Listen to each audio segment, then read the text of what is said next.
존 패턴이라는 선교사는 식인종이 사는 섬에 가서 선교를 하였습니다. 그러나 선교의 열매는 없었고 그 아내와 어린 아들이 풍토병에 걸려 죽게 되었습니다. 몇 달 동안 아내와 아들의 무덤을 울면서 지키고 있던 선교사는 결국 본국으로 돌아오게 되었습니다. 그 후 본국 미국에서 재혼을 하여 아들을 낳았는데 그 아들이 자라서 선교사가 되었습니다.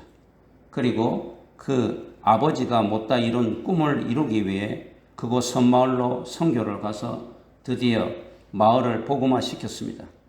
아버지는 너무 기뻐서 그 마을을 방문하게 되었는데 그 마을의 추장이 찾아와서 환대를 나누던 중에 목사님 궁금한 것이 있습니다 라고 물어보았습니다. 당시 목사님께서 아내 무덤과 아들 무덤에서 무덤을 끌어안고 울고 있을 때에 저희들이 목사님을 죽이기 위해서 몰래 갔다가 목사님을 둘러싸고 있는 사람들을 보아서 그냥 돌아왔습니다. 그때 목사님을 둘러싸고 목사님을 지켜주고 있던 사람들이 도대체 누구입니까? 그때야 존 패턴 선교사는 깨달았습니다. 당시에 천사들을 통해 하나님께서 자신을 보호하고 지금 또한 대를 이어 아들에게 선교의 꿈을 이루게 하여 주신 분이 바로 여호와 하나님이라는 사실을 깨닫고 감사하였고 감격하였다는 말이 있습니다. 하나님 나라는 꿈꾸는 자를 통해서 확장됩니다.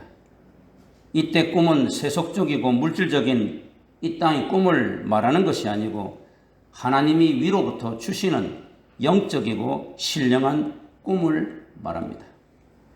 본문 요엘 2장 28절에서 선지자 요엘은 너희 늙은이는 꿈을 꾸며 라고 선언합니다. 늙은이가 무슨 꿈을 꾸겠습니까? 늙은이의 특징은 과거의 찬란했던 업적이나 쓰라린 실패를 이야기하며 과거를 회상하는 것입니다. 그래서 노인의 말을 잘 들어주기만 하면 떡도 생기고 밥도 생기고 돈도 생깁니다.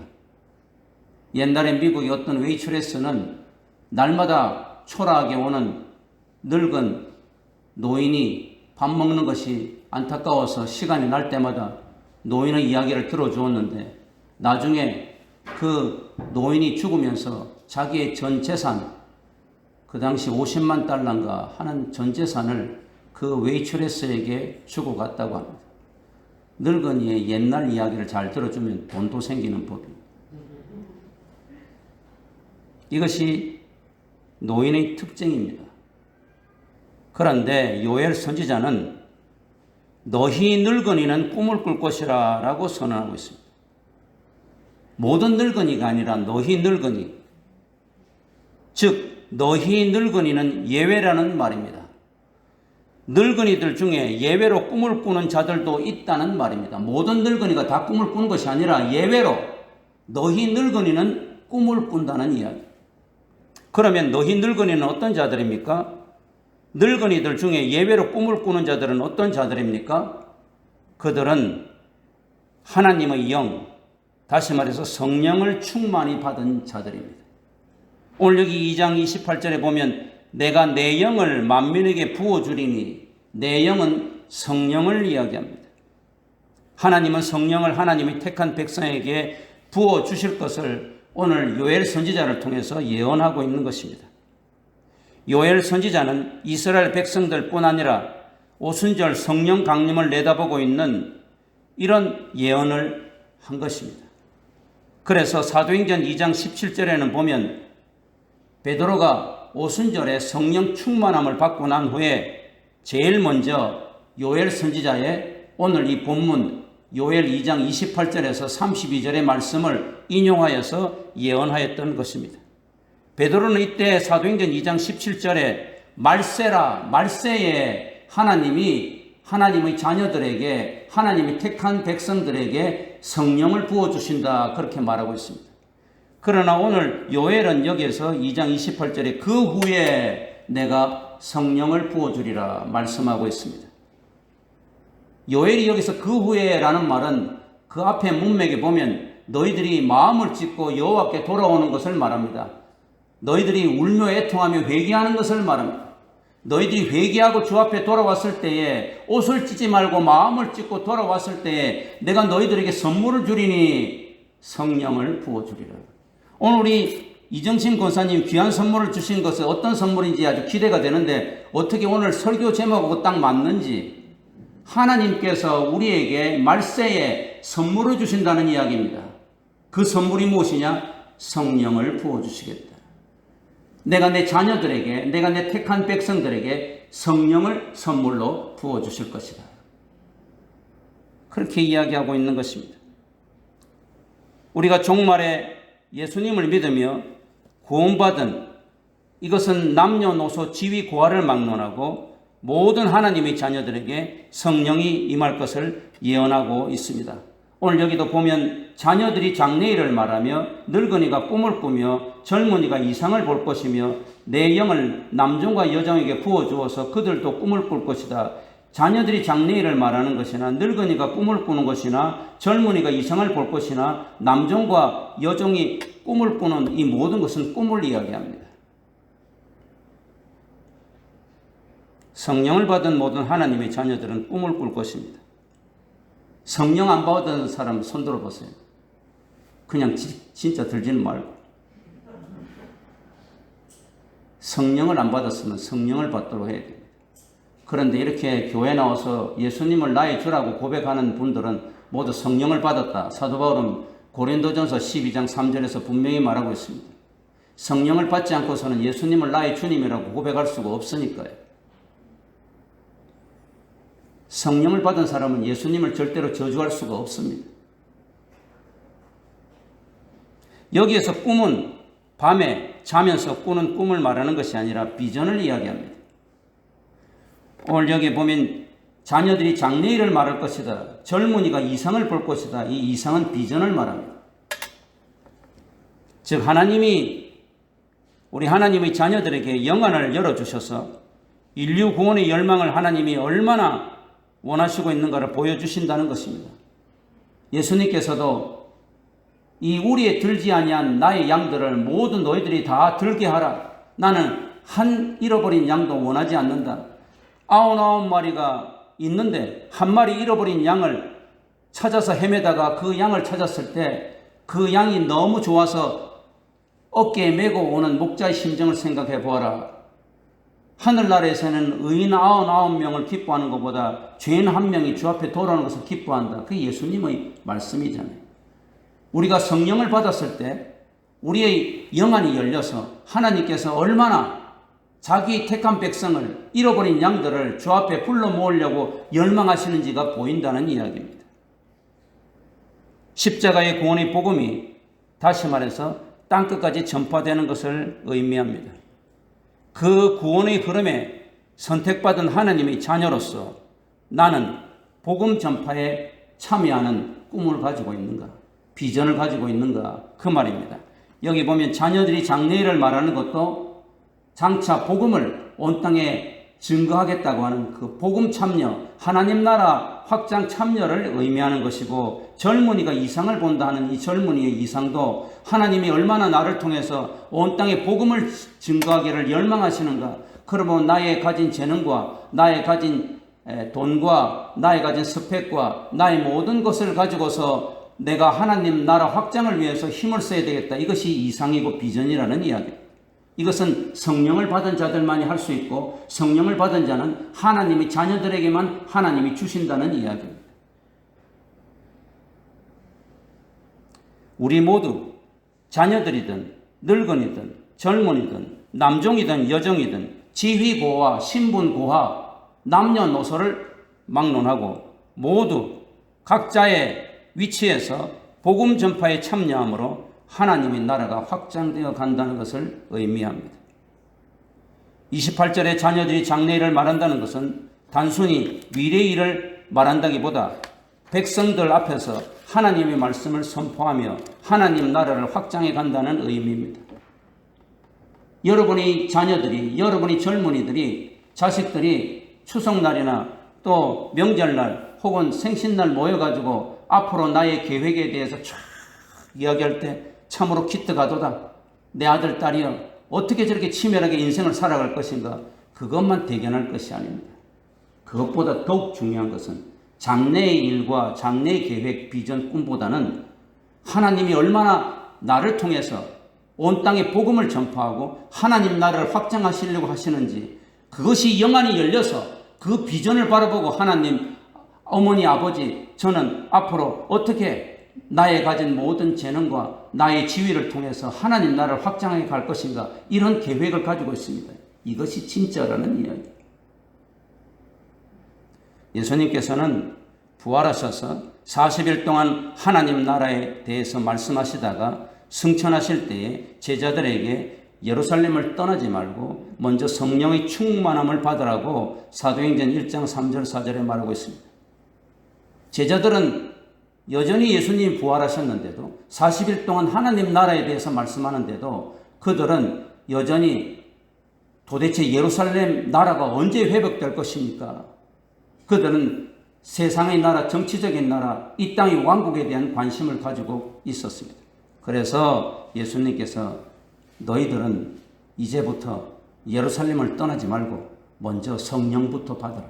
성령을 받지 않으면 너희들은 아무리 3년 동안 나를 따라다니면서 제자 훈련을 받았어도 너희들은 진정한 꿈이 무엇인지, 진정한 비전이 무엇인지, 진정한 하나님께서 원하시는 것이 무엇인지를 모른다. 그래서 승천하실 때에 그들에게 부탁했습니다. 그래서 10일 동안 마가 다락방에서 이 12제자가 120명의 성도들과 간절하게 기도한 결과 드디어 모두 성령의 충만함을 사도행전 2장 1절 4절에 보면 받았죠. 뿐만 아니라 오순절 성령 충만함을 받은 베드로는 맨 먼저 선지자 요엘의 예언을 인용하여서 2장 17절에서 21절에 요엘 선지자의 이 예언을 선포한 것입니다. 왜 베드로는 성령 충만함을 받자 예루살렘 모든 백성들에게 선지자 요엘의 예언을 제일 먼저 인용하여 설교하였을까요? 그것은 요엘이 예언한 하나님 나라의 완성을 이루어가야 할 책임과 사명이 베드로뿐 아니라 온 그리스도인들에게 있기 때문입니다. 요엘이 선포한 이 꿈의 비전, 이 요엘이 선포한 이 놀라운 성령을 만민이 받고 성령을 하나님께서 만민에게 부어주시고 젊은이들도 꿈을 꾸고 노인들도 꿈을 꾸고 남정과 여정들도 꿈을 꾼다고 하는 이 꿈은 바로 하나님 나라가 확장되어 가서 종국에 주님이 재림하실 때 이 하나님 나라가 완성되어 간다고 하는 메시지이기 때문에 베드로는 그것을 여지까지 몰랐어요. 그런데 성령을 충만히 받자 하나님께서 그의 마음에 성령으로 계시하셔서 요엘 선지자가 이야기했던, 요엘 선지자가 예언했던 이 말씀이 생각이 난 거예요.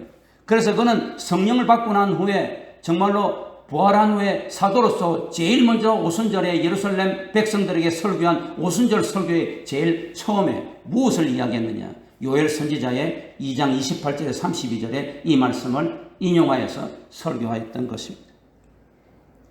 말세에 성령이 너에게 임하시면 너희 자녀들이 예언할 것이요 젊은이들은 환상을 보고 늙은이들은 꿈을 꿀 것이다. 내 남정과 내 여종들이 예언할 것이다. 이때 예언한다는 것은 모두 다 무엇을 말합니까? 땅끝까지 주의 복음을, 예수 그리스도의 십자가의 복음을 증거하는 것을 말합니다. 그러므로 성령을 받으라. 그리하여 하나님의 나라를 이루라. 라고 이야기한 것입니다. 베드로가 성령을 오순절에 충만히 받자 그렇게 관심이 없었던 하나님 나라에 대한 관심이 생겼고, 그렇게 3년 동안 따라다니면서 예수님이 제자라고 하면서 하나님 나라에만 관심을 가지고 있었던, 하나님 나라의 완성에 관심을 가지고 계셨던 예수님의 뜻을 도무지 이해하지 못하고 예루살렘과 이 유다 왕국에 대한 부흥만을 생각하고 있었던 이 베드로가 성령 충만을 받자 요엘 예언을 그는 생각하게 되었고, 그리하여 요엘서 2장 28절에서 32절의 말씀을 그대로 사도행전 2장 17절에서 21절에 인용하고 설교한 것입니다. 그러므로 선지자 요엘의 예언은 이미 이루어졌으면서도 아직 완전히 이루어지지 않았습니다. 다시 말해서 하나님의 나라는 이미 예수님이 오셔서 십자가에 달려 돌아가시고 부활하심으로 이루어졌으면서도 아직 완전히 이루어지지 않았습니다. 우리는 하나님 나라가 완전히 이루어져가는 이 완성 단계에 다다르는 이 말세에 살고 있다. 그래서 베드로가 말세에 내가 너희들에게 성령을 부어줄 것이다. 그래서 너희들은 꿈을 꾸라 말한 것입니다. 하나님의 나라는 예수 그리스도의 십자가와 부활을 통해서 이미 이루어졌지만 아직 완성되지 않았습니다. 예수님이 재림하실 때에 완전하게 이루어지는 것입니다. 종말에 사는 우리 그리스도인들은 이 하나님의 나라가 완성될 때까지 하나님의 나라를 확장해야 할 책임과 사명이 있습니다. 오늘 우리가 이 대한민국이 바로 설 수 있도록 얼마나 노심초사하면 뉴스를 보면서도 때때로 개탄했다가 한숨 지었다가 또 환호했다가 얼마나 이 나라가 자유민주주의 국가로 5,000년의 역사를 갖는 이 대한민국이 이 왕국이 제대로 잘 서야 될 것이고 정말 신앙의 자유를 누리는 국가가 되기 위해서 우리가 얼마나 염원하고 있습니까? 그런데 하나님께서는 거기에 머물러서는 안 됩니다. 우리의 진정한 왕국은, 우리의 진정한 나라는 영원한 하나님의 나라. 그러므로 우리는 성령을 충만히 받아서 이 하나님 나라를 완성해 가는 과정 속에서 나도 돌 하나를 얹어야 되고, 앞에서 끌면 나는 뒤에서 밀더라도 옆에서 밀더라도 하나님 나라의 완성을 위해서 내가 진력하는 하나님의 자녀가 되어야 됨을 가르쳐주고 있습니다. 이것이 꿈이요 비전이라. 이것을 늙은이도 꿈꾸고 젊은이도 비전을 말하고 자녀들도 이야기하고 남종과 여종도 신세 한탄만 하지 말고 이것을 나누라는 이야기입니다. 이것은 우리 자녀들의 꿈이 되어야 되고 우리 젊은이들의 꿈이 되어야 되고 늙은이들의 꿈이 되어야 됩니다. 이 꿈은 또한 요엘 선지자의 꿈이었고 유대 백성들이 꿈이어야만 했습니다. 그러나 유대 백성들은 요엘 선지자가 이 꿈을 우리가 나누어 가지고 이 꿈을 꾸고 이 꿈을 이루자고 외쳤지만 그들은 외면하고 세상살이에 바빴고 자기들이 나라를 세우고 왕국에 정신 팔려 있었습니다. 그래서 결국은 그들은 망했지. 아수르에 망하고 바벨론에 망했지. 로마 제국에게 망했지. 하나님은 오늘 우리들에게 성령을 받으라고 하고 있습니다. 내가 나의 백성들에게 성령을 부어주리니 이 성령을 충만히 받아서 꿈을 꾸라. 이 꿈은 성령을 받아야 얻을 수 있는 꿈입니다. 성령을 받아야 꿀 수 있는 꿈이요 비전입니다. 이 요엘 선지자는 언제 선지자의 활동을 시작했습니까? 제사장 여호야다가 유다왕 아하시아가 죽자 어린 손자들을 다 죽이고 7년간 폭정을 일삼았던 아달랴 여왕을 제거하고 어린 요아스를 유다의 왕으로 추대할 점입니다. 참으로 그 당시에 나라가 굉장히 혼란했습니다. 이 여호사밧이 그의 아들 여호람을 이 북이스라엘의 이 아합 왕의 딸과 혼인을 시킨 아달랴, 이 아달랴는 간특한 이세벨 어머니에게 그대로 영향을 받아서 이 유다 왕국에 시집을 와가지고 바알과 아세라와 온갖 더러운 우상을 퍼뜨리며 악을 자행하였는데 그의 아들 아하시아가 죽자 기회를 삼아서 그 모든 자기의 손주들과 모든 그 왕자들을 다 죽여버렸습니다. 그럴 때 여호야다가 목숨 걸고 요아스라고 하는 어린 왕자 하나를 살려서 그가 제사장 성전 건물에서 숨어서 살다가 이제 7년이 지난 후에 드디어 이 반정을 해가지고 이 아달랴를 죽이고 제거하고 이제 요아스를 왕으로 올릴 때 이때 요엘 선지자가 선지자 활동을 한 것입니다. 그런데 이 요엘 선지자가 선지자 활동을 할 때 어떤 일이 유다 왕국에 발생했느냐? 메뚜기 떼의 대재앙이 있었습니다. 펄버그 돼지라고 하는 소설과 영화를 보니까 중국에 그 메뚜기 떼가 오니까 온 밭과 나무와 뭐 다 완전히 다 씨를 말려버렸다고요. 오늘 여기 보면 요엘서 1장 4절에도 보면 메뚜기 떼가 4개나 있습니다. 팥중이라고 하는 메뚜기, 베는 자라는 뜻입니다. 팥중이가 남긴 것을 메뚜기가 먹고, 메뚜기가 남긴 것을 느치라고 하는 또 메뚜기 종류가 있는데 핥는 자라는 뜻인데 느치가 먹고, 느치가 남긴 것을 황충이 먹었다가, 황충은 삼키는 자라는 뜻인데 이 황충이 먹었다가, 그러니까 모든 곡식과 나무와 풀과 모든 것을 다 싸그리 먹어치웠다는 이야기. 메뚜기 떼 4종류가 각자 좋아하는 것이 있을 거 아니겠습니까? 황충이 좋아하는 배추가 있을 것이고 느치가 좋아하는 상추가 있을 것인데, 황충은 배추만 먹었는데 그 다음에 상추는 이 느치가 와서 싹 다 먹어버리고 4종류의 메뚜기가 온 나라를 싹 쓸어버렸다는 말이에요. 모조리 먹어쳐. 곡식과 채소와 열매를 모조리 먹었죠. 먹을 것이 없었어요. 심지어는 성전에 제사를 드리는데 드릴 소재도 없었고, 또 전제로 포도주를 부어야 되는데 포도주도 없었어요. 뿐만 아니고 가뭄이 들어서 밭과 토지가 메말라서 메뚜기가 다 먹고 지나간 데에다가 씨를 뿌려서 좀 배고픈 것을 기다렸다가 그 싹이 나고 곡식이 나면 먹어야 되는데, 완전히 가뭄이 들어서 씨를 집어넣을 수가 없을 만큼 토양이 말라버렸다. 이런 메뚜기 떼의 대재앙이 유다 왕국에 발생한 것입니다. 이 메뚜기 떼의 대재앙을 통해서 백성들이 고통을 받고 있을 때에 하나님께서 요엘 선지자에게 네가 이제 나의 메시지를 전하라. 그래서 이 요엘이 일어나서 하나님의 말씀을 전한 것입니다. 그러니까 요엘은 메뚜기 떼의 대재앙을 통해서 하나님께서 백성들에게 경고하기 위해서, 경각심을 불러일으키기 위해서 선지자의 일을 하게 하신 것입니다. 그래서 요엘 1장 1절에 보면 나는 부두엘의 아들인데 하나님의 말씀이 나에게 임하여서 너희들에게 하나님의 말씀을 전한다. 자기에 대해서 아무것도 이야기하지 않습니다. 나는 부두엘의 아들이다. 그것밖에 이야기하지 않습니다. 위치와 신분과 능력과 조상과 혈통과 그런 거 아무것도 필요 없다. 나는 오직 하나님의 말씀만을 전해야 돼. 이 메뚜기 떼의 대재앙이 무엇을 의미하는가? 이 메뚜기 떼의 대재앙은 예고편이라는 이야기. 이 메뚜기 떼의 대재앙은 전조라는 이야기입니다. 맛배기라는 이야기예요. 이 맛배기를 통해서, 이 예고편을 통해서 얼마나 너희들이 지금 고통을 당하고 있느냐. 유다 나라에서 일어난 메뚜기 대재앙은 장차 있을 여호와의 날의 예시라는 것입니다. 여호와의 날. 1장 15절, 2장 1절, 2장 11절, 31절, 3장 14절, 한 번, 두 번, 세 번, 네 번, 5번.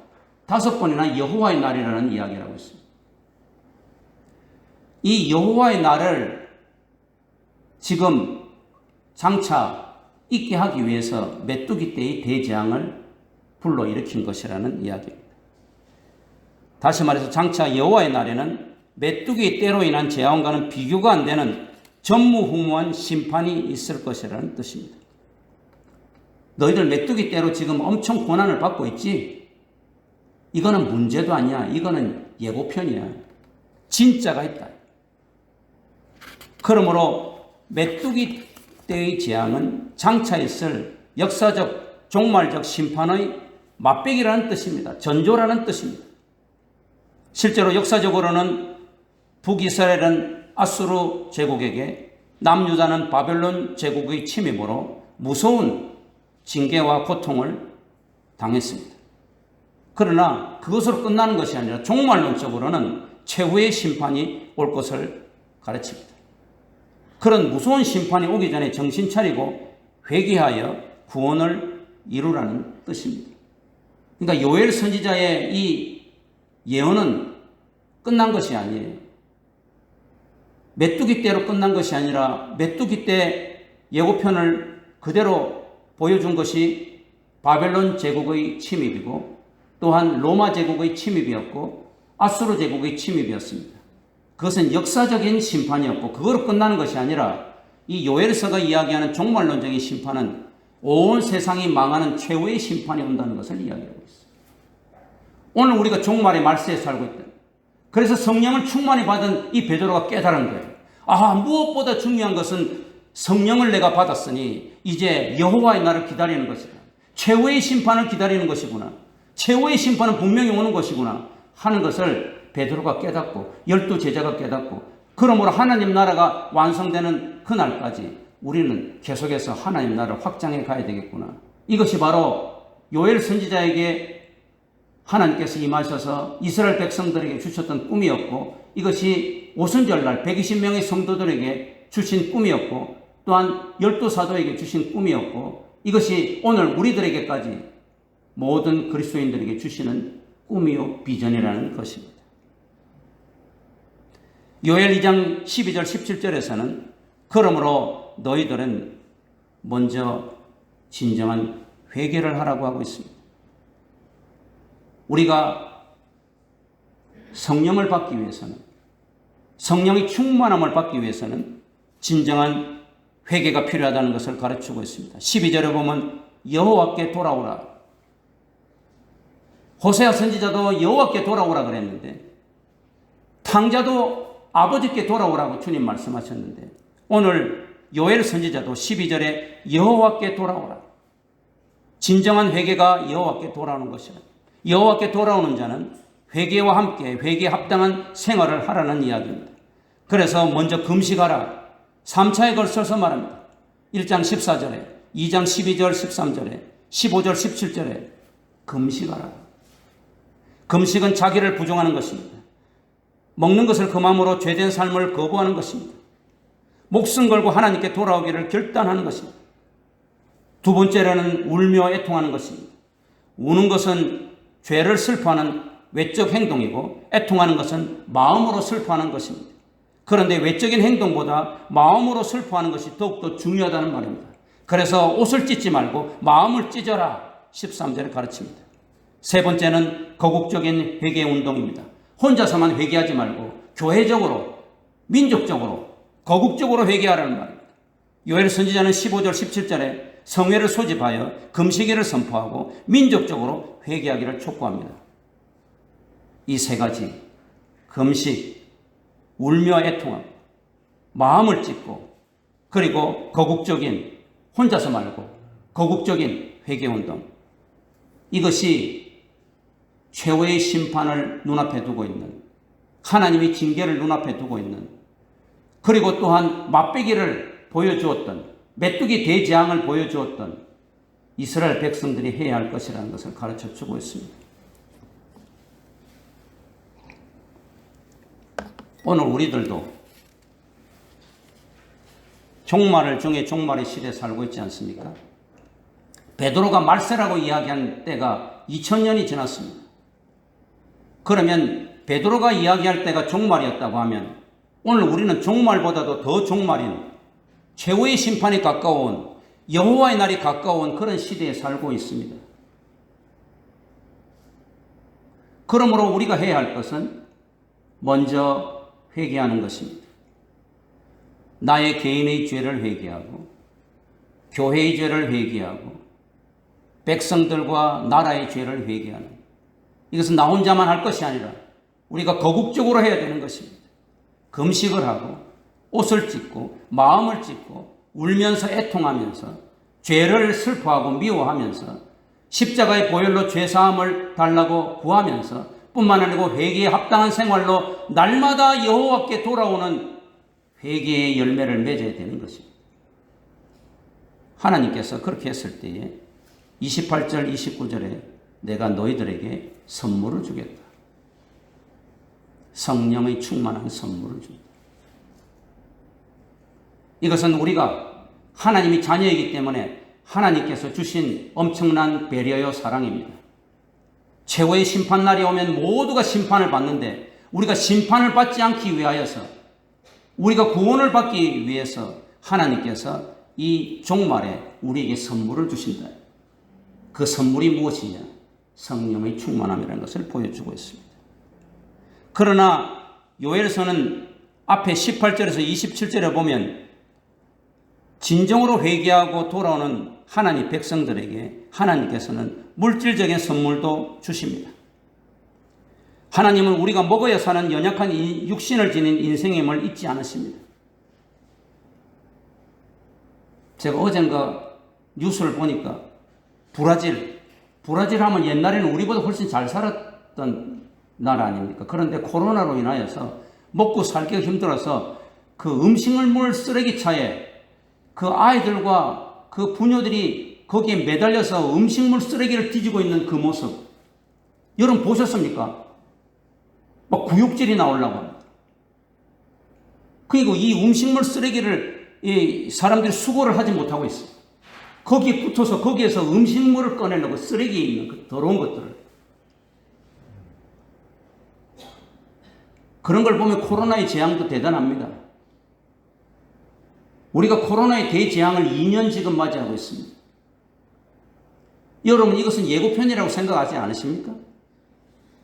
하나님의 대전조라고 생각하진 않으세요? 막 그냥 자연 발생적인 이야기입니까? 뭐 중국의 그 인간들이 뭐 실험실에서 했다는 그 이야기로 그냥 흘려보낼 것입니까? 아니면 하도 원숭이나 박쥐를 먹었더니 그렇게 되어버렸다고 그냥 끝날 것으로 생각합니까? 성경은 분명히 이야기하고 있습니다. 왜 베드로가 성령 충만을 받았을 때 갑자기 오래전에 구약에 있었던 요엘 선지자가 이야기한 이 예언을 그는 말했을까요? 하나님께서는 우리를 사랑하기 때문에 성령의 충만을 주셔서 우리가 영안이 열리기를 바랍니다. 그리고 이 마지막 시대라는 것을 깨닫기를 원합니다. 정말로 대심판이 있다는 것을 깊이 명심하고 하나님이 우리에게 꿈을 주신 것을 성령을 통해서 꿈을 주신 것을 주님이 알기를 원하십니다. 이 꿈은 바로 이 복음을 십자가의 복음을 계속해서 어디든 증거해서 하나님 나라가 점점 확장하여서 주님 재림하실 때에 하나님 나라가 완성되는 그 꿈을 우리가 가지라는 것입니다. 하나님께서는 19절에 보면 이스라엘 백성들에게 곡식과 새 포도주와 기름을 흡족히 주시겠다고 약속하셨습니다. 무화과 나무와 포도나무가 풍성한 열매를 맺게 하고 이른 비와 늦은 비를 적당히 내리며 마당에는 밀이 가득하고 독에는 새 포도주와 기름이 넘치게 하겠다고 22절에서 24절 약속하셨습니다. 메뚜기와 누치와 황충이가 팥중이가 먹은 횟수대로 갚아주며 풍족이 먹고 놀라운 대접을 받도록 할 것이며 영원히 수치를 당하지 않도록 하겠다고 25절에서 27절 약속하셨습니다. 하나님도 이스라엘 백성들이 죄로 인하여서 그들의 경고를 주기 위해서 메뚜기 때의 대재앙을 주셨지만 그들이 얼마나 고통을 받고 있는지 잘 아십니다.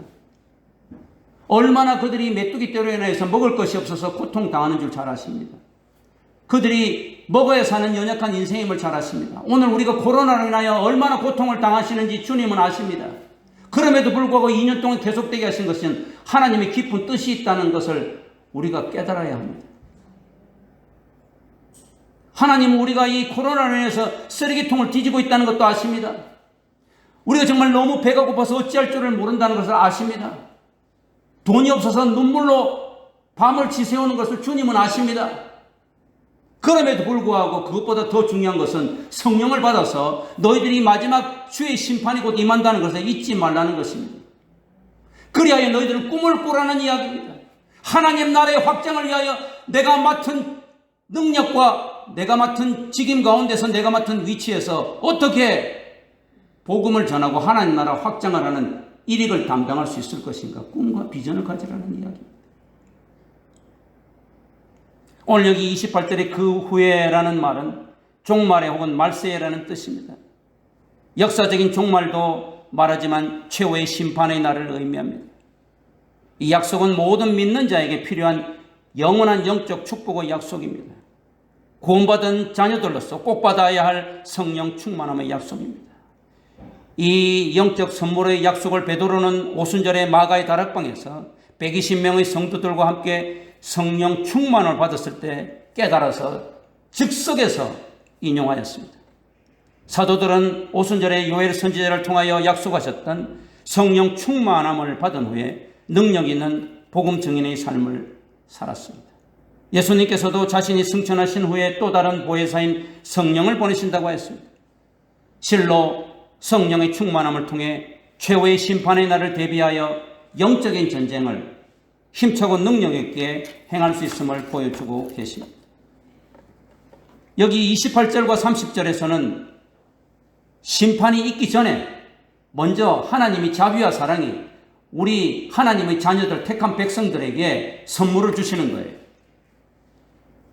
물질적인 축복도 주시지만 영적인 축복, 성령의 이 축복, 성령의 충만을 주셔서 우리가 영안이 열리고 우리의 꿈과 비전이 하나님 나라에 있게, 하늘나라에 있게 만드셔가지고 우리가 그 날마다 그 하나님 나라를 사모하고 확장하게 만드시는 거예요. 그래야 심판의 날이 올 때에 우리가 구원받을 수 있을 거 아닙니까? 오늘 31절, 32절에는 최후의 심판을 이야기합니다. 요엘서는 3장으로 이루어졌는데 1장 1절에서 2장 17절까지는 하나님의 심판에 대해서 이야기하고 2장 18절에서 3장 21절에는 구원에 대해서 이야기합니다. 그런데 본문 2장 30절에서 32절은 오늘 읽은 본문은 이 두 가지 요소, 심판과 구원의 요소를 다 포함하고 있습니다. 즉 마지막 날 예수님 재림할 때는 마귀 자식들에게는 최후의 심판의 날이라. 그러나 하나님의 백성들에게는 구원의 날이 된다는 것입니다. 그래서 32절에 누구든지 여호와의 이름을 부르는 자는 구원을 얻으리라. 심판의 날에 말하고 있습니다. 예수 십자가의 보혈을 의지하는 남은 자들은 유대인이나 이방인이나 모두 하나님의 은혜로 구원을 얻을 것이라는 이야기입니다. 그러므로 여호와의 날은 심판의 날이지만 마귀 자식들에게 불신자들에게는 심판이 무서운 날이지만 재앙의 날이지만 그러나 예수 믿는 우리에게는 하나님이 택한 백성들에게는 성령을 받고 그 꿈을 가지고 살았던 자들에게는 구원의 날입니다. 30절에서 요엘 선지자는 최후의 여호와의 날이 오는 징조가 보임을 예언합니다. 내가 이적을 하늘과 땅에 베풀느니 곧 피와 불과 연기 기둥이라. 피와 연기와 불은 심판과 멸망을 상기시키는 표현입니다.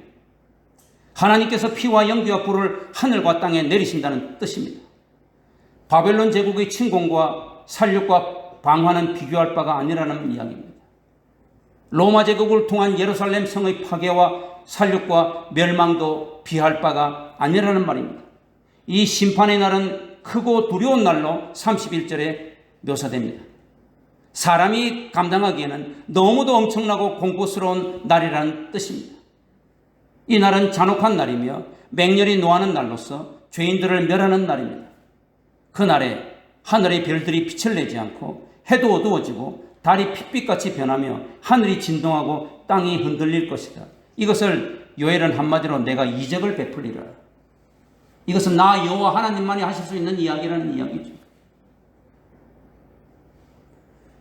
이렇게 하나님께서는 최후 심판 때에 불신자들에게는 피와 연기와 불을 내려 심판하시지만은 택한 백성들에게는 성령을 선물로 보내셔서 먼저 회개하게 하시고 구원에 이르게 하신다는 이야기입니다. 그러니까 28절에서 32절까지는 28절과 29절은 우리 예수 믿는 자들을 위한 것이 하나님의 택한 백성들을 위한 선물을 미리 주셔가지고 우리가 완전히 구별되게 하신다는 이야기입니다.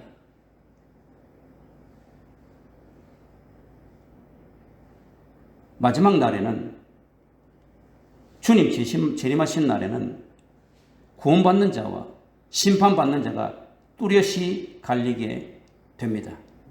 최후 심판 때는 불과 연기와 피가 난무하겠지만 그 가운데 구원받은 자들은 모두 구별되겠지요. 어떻게 구별될지 저는 알 수가 없습니다. 그러나 6월절에 문설주에 어린 양의 피를 발라놓으면 죽음의 사자가 그걸 보고 다 지나갔듯이 아마 성령을 받은 우리에게는 성령의 광채가 날지도 모릅니다. 모두가 피와 또 연기와 불로 아비규환 죽어가는 상수에서 우리는 성령의 충만함을 받아서 성령의 빛이 나가지고 하나님께서 죽음의 사자들을 지나가게 하시고 우리를 구원하시게 하실지도 모르겠습니다. 따라서 여호와의 날은 예수의 이름을 부르는 그리스도인들에게 구원에 대한 비전이 완성되고 꿈이 실현되는 날입니다. 왜냐하면 여호와의 날은 하나님의 나라가 최종적으로 완성되는 날이기 때문입니다. 그래서 이 요엘 선지자는 메뚜기 대재앙이 있을 때에 선지자가 되어서 분연이 일어나서 이 대재앙은 여호와의 날에 대한 그림자다, 맛배기다, 전조다. 이 여호와의 날 오기 전에 우리가 성령 받자, 우리가 꿈을 꾸자, 하나님 나라를 완성해 가자. 그것을 이어받은 자가 누굽니까? 예수님의 수제자 사도 베드로입니다. 그가 성령을 오순절에 받았을 때 그 꿈을 이어받아서 그렇다, 온 땅에 복음을 전하자. 그러니까 그 감옥에 들어가서 매를 맞고 고통을 받고 죽인다고 위협을 하더라도 그는 이것을 멈출 수가 없었던 것입니다. 그 베드로와 12사도, 그 바울의 그 꿈이 오늘 우리들에게 전수되었습니다. 사랑하는 성도 여러분, 2년이나 계속되는 코로나의 대재앙은 우리 그리스도인들에게 무엇을 깨우치게 하려는 하나님의 메시지일까요? 요엘 선지자가 메뚜기 대재앙을 통해 유대 백성들에게 경고하였듯이 최후의 심판의 날이 반드시, 그리고 도적같이 온다는 것을 가르쳐 주시기 위함입니다. 뿐만 아니라 최후 심판의 날이 오면 코로나 재앙으로 인해 겪는 고통과 아픔은 비할 바가 아니라는 것을 가르쳐 주시기 위함입니다. 이것을 깨닫고 절감하고 이것을 사모하고 이 꿈을 꾸는 자는 오직 성령을 받은 자, 성령이 충만한 자만이 알 수가 있습니다. 그러므로 하나님의 자녀인 우리는 성령의 충만함을 받아 하나님 나라의 확장을 이루려고 하는 꿈을 가져야 됩니다. 하나님의 택한 백성인 그리스도인들은 하나님 나라의 최후 승리를 사모하며 회개하고 여호와께로 돌아가야 됩니다. 철저하게 마음을 찢으며 울며 애통하며 금식을 선포하고 거국적인 회개운동을 벌여야 합니다. 회개하고 여호와께 돌아와 성령 충만을 받은 늙은이는 비록 노인이라 할지라도 꿈꾸는 것이 가능합니다. 주의 이름을 부르는 노인, 성령 충만함을 받은 늙은이는 꿈을 꾸고 그 꿈을 이루는 것이 가능합니다. 왜냐하면 늙은이가 꿈을 꾸고 그 꿈을 성취하는 것의 중심에는 요엘 선지자가 예언한 하나님의 계시의 말씀이 있기 때문입니다. 베드로와 11제자가 그러했습니다. 베드로와 11제자는 성령 충만함을 오순절에 받자 꿈이 생겼고 그 꿈을 성취하였습니다. 복음 전파를 통해서 하나님 나라를 확장을 온전히 이루어 간 것입니다. 그래서 예수님께서 제자들에게 먼저 성령을 받으라고 한 것입니다. 사랑하는 성도 여러분, 이 고단하고 힘들고 재미없는 이 땅의 삶에 오징어 게임에 몰두할 것이 아니라 성령 충만함을 받아야 됩니다. 성령 충만한 성도가 꿈의 일꾼이요 꿈을 성취하는 일꾼입니다. 다시 말해 예수 십자가와 부활의 복음을 통해 하나님 나라를 확장해가는 일꾼입니다. 성령은 마지막 날 하나님이 우리에게 주신 선물입니다. 우리가 심판받지 않고 우리가 영원히 하나님 나라에서 구원받는 백성으로 살기 위한 그런 선물입니다. 어느 노부부는 단기 선교를 갔다가 불의의 사고로 죽은 아들 대신 모든 재산을 정리하고 아들이 죽은 선교지로 가서 남은 생애를 하나님 나라 확장을 위하여 헌신하다가 하나님 나라로 갔다고 합니다. 그 노부부는 성령의 기름 부으심을 통해 꿈을 간직하였고 하나님 나라의 확장에 대한 그 꿈을 늙었지만 이룬 것입니다. 사랑하는 성도 여러분, 하나님의 나라는 확장되어야만 합니다. 주님이 재림하실 때 하나님의 나라는 완성될 것이지만 현재 우리 예수 믿는 그리스도인들의 책임과 의무는 하나님의 나라를 확장하는 것입니다. 요엘 선지자에게 주셨던 그 꿈을 우리에게도 주시고 또 그 꿈의 실현을 위해서 하나님은 오늘도 우리에게 성령의 충만함을 선물로 주시기를 기다리고 계십니다. 지금까지 우리가 성령의 충만을 받았다 할지라도 다시 성령의 충만함을 받읍시다. 회개합시다. 여호와께로 돌아갑시다. 그리하여 성령 충만을 받고 우리가 꿈을 꿉시다. 우리가 하나님 나라에 대한 꿈을 꿉시다. 하나님 나라가 완성될 그날까지 하나님 나라의 확장을 위해서 주여 나를 어떻게 사용하시겠습니까? 주여 나의 재물을 어떻게 사용하시겠습니까? 주여 나의 머리를 어떻게 사용하시겠습니까? 주여 나의 건강을 어떻게 사용하시겠습니까? 주여 나의 지혜를 어떻게 사용하시겠습니까? 주여 사용하여 주시옵소서. 하나님의 꿈을 이루기를 원합니다. 요엘 선지자의 꿈이 나의 꿈이 되기를 원합니다. 베드로의 꿈이 나의 꿈이 되기를 원합니다. 이 노부의 꿈이 나의 꿈이 되기를 원합니다. 기도하며 간구하여 그 꿈을 갖고 그 꿈을 성취하는 복된 주의 자녀들 되기를 주 예수의 이름으로 축원합니다.